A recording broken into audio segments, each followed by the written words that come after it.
बाप और बेटे और रूह कुदस के नाम में आमीन। जो कोई मेरे घर के दरवाजे पर मुझे मिलने को बाहर निकलेगा, उसे मैं खुदावंद के लिए सोख्तनी कुर्बानी गुजरानूंगा। हमारे लिए आज की तिलावत कुज़ात की किताब उसका 11वां बाब और इसकी 29वीं आयत से लेकर 39वीं आयत तक। और रूह खुदावंद का नज़ूल यफ्ता पर हुआ, तो वो जिलाद और मनस्से से गुजर कर जिलाद के मिस्फा में पहुंचा और जिलाद के मिस्फा से बनी अमून की तरफ गया। और यफ्ता ने खुदावंद की मन्नत मानी और कहा कि अगर तू बनी अमून को मेरे हाथ में दे दे, तो जब मैं बनी अमून के पास से सलामती के साथ फिरूंगा, तो मेरे घर के दरवाजे में से जो कोई मुझे मिलने को बाहर निकलेगा, वो खुदावंद का होगा। मैं उसे सोख्तनी कुर्बानी गुजरानूंगा।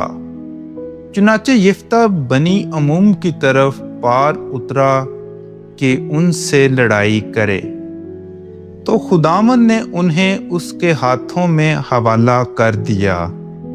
तो उसने उन्हें अरूएर से लेकर मिन्नियत तक की हद तक, जो 20 शहर हैं, और आबेल करामीम तक बशिद्दत मारा। तो बनी अमून बनी इस्राएल के सामने मगलूब हुए। और यफ्ता मिस्फा में अपने घर को वापस आया, तो देखो उसकी बेटी खंजरियों के साथ नाचती हुई उसके मिलने को बाहर निकली, और वो उसकी इकलौती थी, उसके सिवा उसकी कोई और बेटी या बेटा ना था। तो जब उसने उसे देखा तो अपने कपड़े फाड़े और बोला, हाय हाय मेरी बेटी, तूने मुझे बहुत पस्त किया, और तू उनमें से है जो मुझे दुख देते हैं, क्योंकि मैंने खुदावंद के लिए मन्नत मानी और उसके तोड़ने के लिए कोई तरीका नहीं।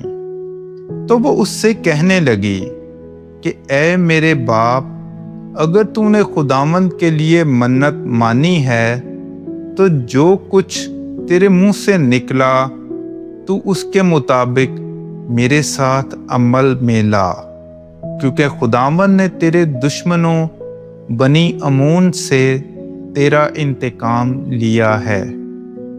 और उसने अपने बाप से कहा कि तू मेरे लिए ये कर कि 2 महीने की मोहलत मुझे दे, ताकि मैं जाऊं और कोहिस्तान में फिरूं और अपनी सहेलियों के साथ अपने कंवारपन पर रोऊं। तो उसने कहा, जा। और उसने उसे 2 महीनों के लिए भेज दिया। तब वो माँ अपनी सहेलियों के गई और कोहिस्तान में अपने कंवारपन पर रोती रही। और ऐसा हुआ कि 2 महीनों के गुजरने के बाद वो अपने बाप के पास वापस आई, तो उसने जो मन्नत मानी थी उस पर पूरी की। पाक कलाम के पढ़े और सुने जाने पर खुदा की बरकत हो।